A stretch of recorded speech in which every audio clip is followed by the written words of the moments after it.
शुभ सकाळ सगळ्यांनो. आज बनवूया आपण भगरी आणि साबुदाण्यापासून डोसा आणि अप्पे. तर एक वाटी मी भगर घेतलेली आहे.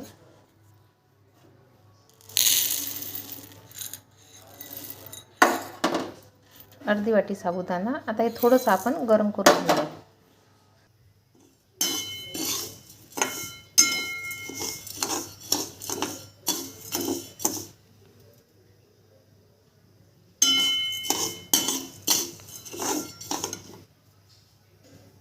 आता हे थंड करून मिक्सरमधून याचं पीठ काढून घेऊया. बघा, हे पीठ मिक्सरमधून बारीक करून घेतलेलं आहे. आता यामध्ये आपण चवीनुसार मीठ टाकणार आहे आणि थोडंसं दही,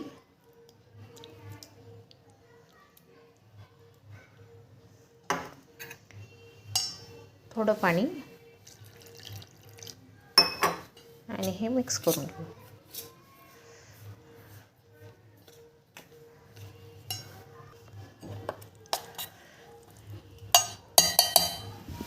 हे छान मिक्स झालं. आता याला 5-6 घंटे आपण झाकून ठेवूया.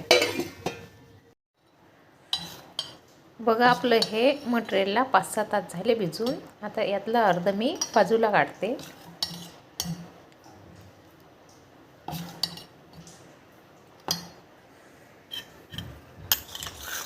तर अप्प्याचं जे मटेरियल आहे त्यामध्ये मी थोडंसं लाल मिरची, हिरवी मिरची घेतलेली आहे बारीक करून. आता हे मिक्स करते. हे अप्प्याचं आणि हे डोश्याचं एवढं मटेरियल. आता आपण डोशाकरता चटणी बनवूया. तर 2 बटाटे उकडून कुस्करून घेतलेले आहे आणि हिरवी मिरची घेतलेली आहे, जाडसर कुटून घेतलेली. आता आपण कढईमध्ये तेल ठेवलं आहे, त्यामध्ये हिरवी मिरची टाकू.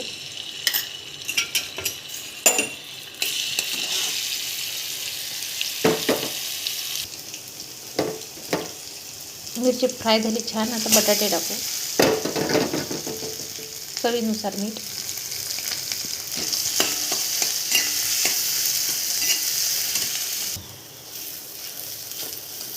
तर बटाट्याची चटणी तयार आहे.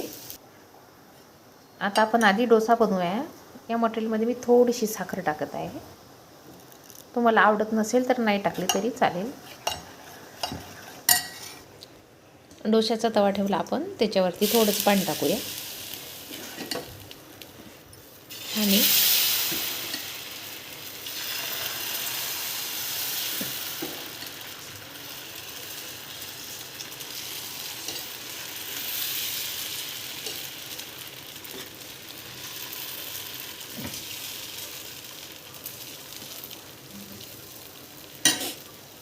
अशा प्रकारे हे मटेरियल डोश्याचं टाकून घ्यायचं आहे.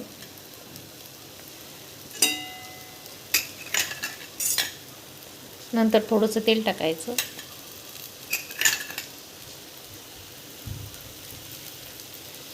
छान कुरकुरीत भाजू देऊ आपण. बघा, डोसा लालसर होत आला. आता याला आपण बटाट्याची चटणी लावूया.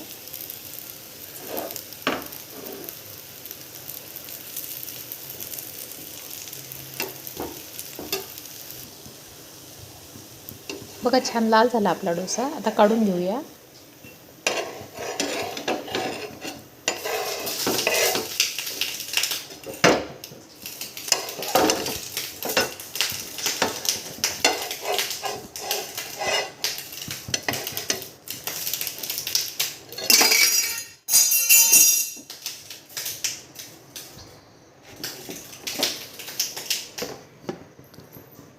बघा, डोसा तयार आहे. आता आपण अप्पे करायचे.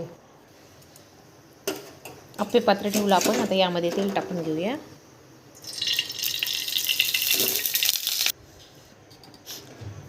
आता आपण डोश्याचं मटेरियल टाकूया.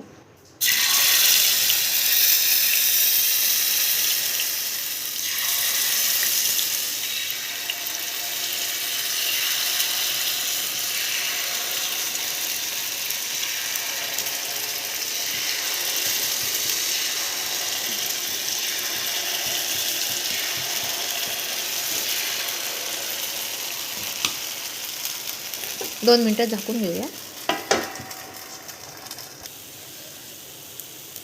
आता हे अप्पे आपण एक एक पलटून देऊया. बघा छान झाले आपले अप्पे. आता आपण काढून घेऊया. तर बघा आपली डिश तयार आहे. उपवासाचा डोसा आणि उपवासाचे अप्पे आणि त्याच्यासोबत शेंगदाण्याची चटणी. तर हा असा वेगळा प्रकार तुम्ही पण करून बघा. आवडल्यास लाईक करा.